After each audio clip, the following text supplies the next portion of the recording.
Dengan saya, Zevanya Kenen. Saya Ruth Rafael. Saya Zalzabila Wulandari.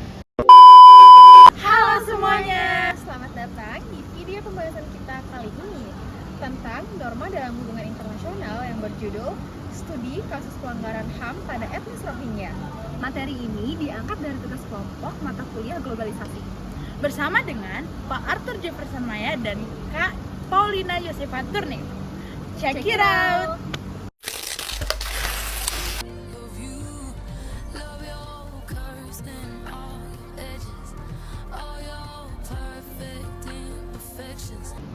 Dalam hubungan internasional, norma-norma sangat berperan penting. Yang pertama adalah untuk dapat menjaga stabilitas global. Yang kedua itu untuk menjamin hak asasi manusia, dan yang ketiga untuk menjaga keadilan antar bangsa. Norma-norma ini juga lahir dari yang pertama, yaitu perjanjian antar negara. Yang kedua, praktik hukum internasional yang diakui. Dan yang ketiga yaitu asas hukum universal. Salah satu contoh nyata yang kelompok kami angkat yaitu adalah krisis kemanusiaan yang terjadi kepada etnis Rohingya yang ada di Myanmar. Nah, kasus ini kenapa bisa menjadi contoh kami, yaitu karena kasus ini itu memicu kecaman dari masyarakat global, dan juga ada sanksi-sanksi internasional yang terlibat hingga intervensi diplomatik demi melindungi para pengungsi yang ada.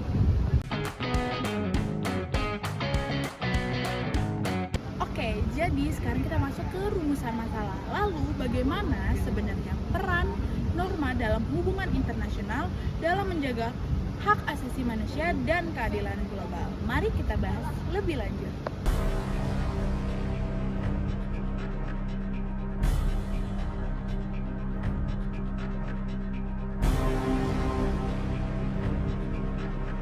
Untuk teori yang kami ambil yaitu teori liberalisme institusionalisme.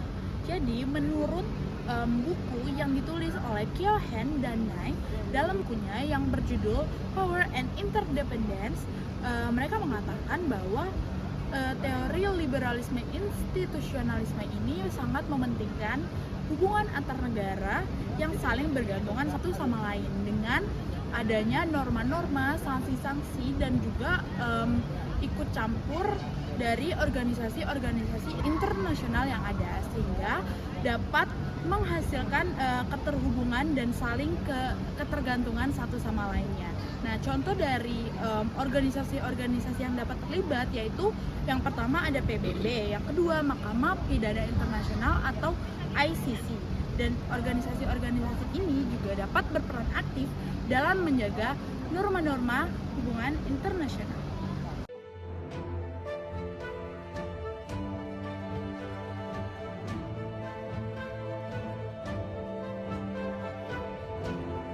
Many wearing green jackets run into the buildings and taken to trucks to transport them to alternative shelter as the protesters.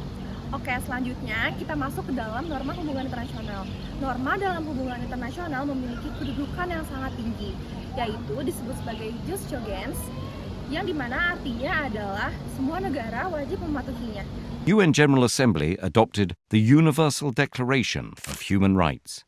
This document, written by an international committee, chaired by Eleanor Roosevelt, lays the basis for modern international human rights law. Deklarasi Universal Hak Asasi Manusia atau UDHR disahkan oleh PBB pada tanggal 10 Desember tahun 1948 yang menjadi landasan utama. Beberapa hak pokok dalam UDHR yang pertama adalah hak hidup, yaitu hak atas kebebasan dan keamanan yang ada di pasal 3. Yang selanjutnya adalah hak atas pendidikan, yaitu di pasal 26. Di era globalisasi ini, norma HAM semakin penting untuk menjaga martabat manusia, di mana globalisasi membuat kita semakin terhubung. Selanjutnya, kita akan masuk ke dalam studi kasus yang dimana adanya pelanggaran HAM terhadap etnis Rohingya. Rohingya merupakan etnis minoritas yang berada di Myanmar dan mengalami diskriminasi berat sejak tahun 1982.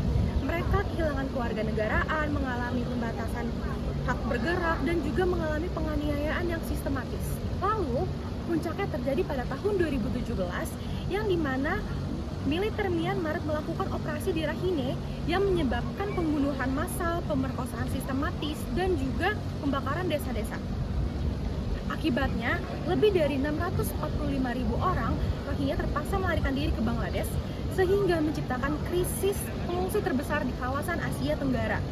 Tindakan brutal ini tidak hanya melanggar norma hak asasi manusia internasional, tetapi juga mengancam stabilitas kawasan, politik, sosial, dan kemanusiaan.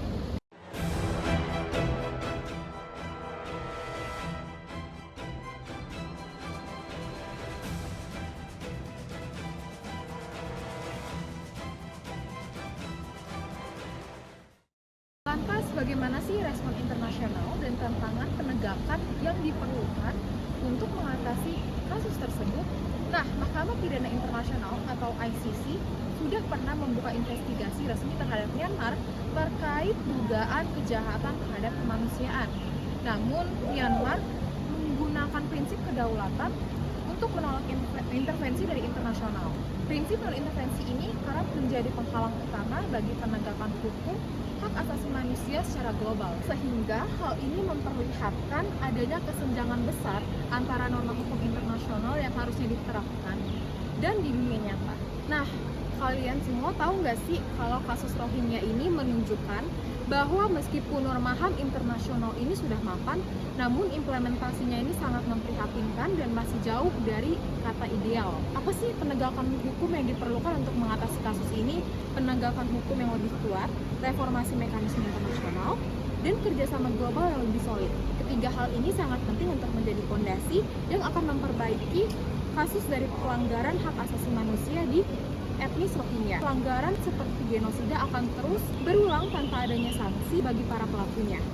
Sehingga kesimpulan dari materi yang bisa kami sampaikan pada hari ini adalah norma dalam hubungan internasional ini sangat krusial dalam menjaga hak asasi manusia. Dengan menetapkan standar etika yang diakui dunia, norma ini menjadi fondasi penting dalam mendorong keadilan secara global. Namun seperti yang kita ketahui dalam kasus etnis Rohingya, penerapan norma ini masih menghadapi tantangan yang besar, sehingga teori liberal institusionalisme memberikan harapan bahwasanya melalui kerjasama institusi global, norma-norma ini dapat ditegakkan secara lebih efektif untuk melindungi martabat setiap manusia.